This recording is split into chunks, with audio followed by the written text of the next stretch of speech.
Also das Tollste in den Projekten da bei Wolf finde ich, dass wir immer gemeinsam zusammenarbeiten. Also wir sind meistens in einem Team unterwegs.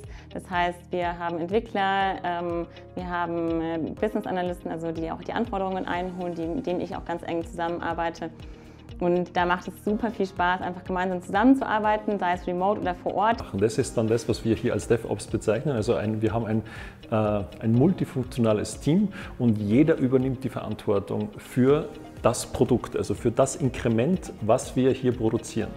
Und das ist einfach eines der wesentlichen Punkte, ist diese gemeinsame Verantwortung.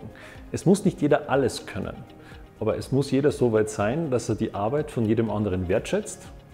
Und dass man auch einspringt, wenn es bei einer Stelle mal nicht funktioniert. Dann müssen halt alle hier zusammenhelfen. Wir als Entwickler, wir sind selbst auch Stakeholder im Projekt. Das heißt, wir haben auch unsere Wünsche, die wir erfüllt haben wollen, nämlich, dass es für uns Spaß macht, an dem Produkt zu arbeiten. Auch vor allem im Sinne technisch, dass ich Spaß habe zu entwickeln und nicht in den Frust reinlaufe. Ich habe immer wieder Bugs, also Fehler im Programm oder irgendwas, die sich nur schwer reproduzieren lassen, dass man Angst hat, wenn man etwas anfasst, geht was anderes kaputt.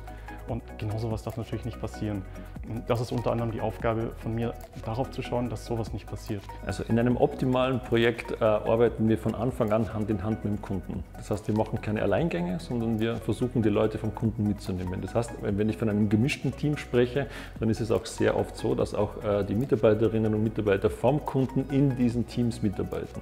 Und wir versuchen, dieses Wissen zu verteilen. Das heißt, das Wissen, das wir in einem Projekt mitbringen, muss der Kunde am Ende des Tages auch selber haben. Der muss dieses Wissen übernehmen, weil er nach Ende eines Projektes diese Plattform, den Service, also alles, was wir geschaffen haben, übernehmen muss.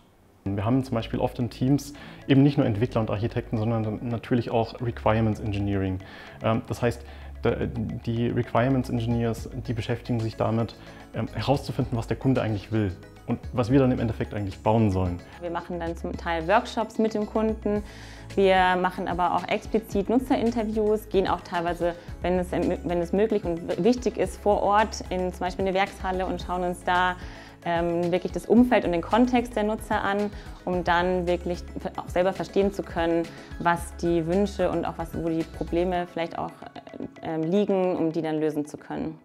Jeder Tag läuft anders. An dem einen Tag hat man mehr in Richtung mit Architektur zu tun. Dann gibt es auch selten mal die Tage, wo man als Architekt auch mal die Möglichkeit hat, noch was zu entwickeln.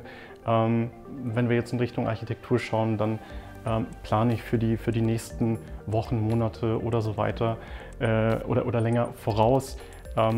Wie bauen wir denn unsere Software, das Produkt für den Kunden, dass es auch in Zukunft weiterhin benutzbar wird, dass es nachhaltig bleibt, dass wir auch Spaß dran haben, es zu entwickeln. Und in der Entwicklungsphase sind wir auch mit involviert, also wir machen mehrere UX-Reviews, wir schauen, dass die Anwendung auch wirklich so umgesetzt ist, wie wir es uns gedacht haben.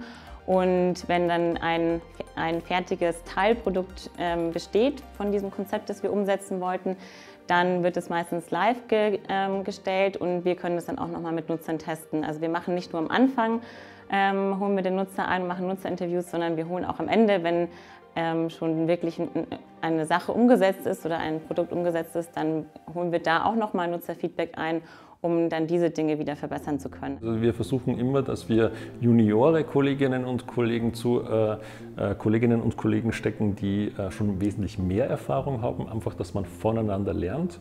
Und das betrifft natürlich dann auch die erfahrenen Kollegen, dass man auch von den junioren Kollegen wieder sehr viel lernen kann. Wie heißt es umgangssprachlich, die Weisheit hat niemand mit Löffeln gefressen und das ist hier genauso. Mir macht es am meisten Spaß, mit den Menschen zusammenzuarbeiten, sei es jetzt mit meinen Projektkollegen oder sei es mit den Nutzern oder mit anderen Kunden oder Stakeholdern. Ich finde, mich bereichert es immer, dann tatsächlich jeden Tag in den Meetings alle Leute zu sehen und da irgendwie gemeinsam an den Themen zu arbeiten und jetzt nicht alleine in seinem stillen Kämmerchen zu sitzen.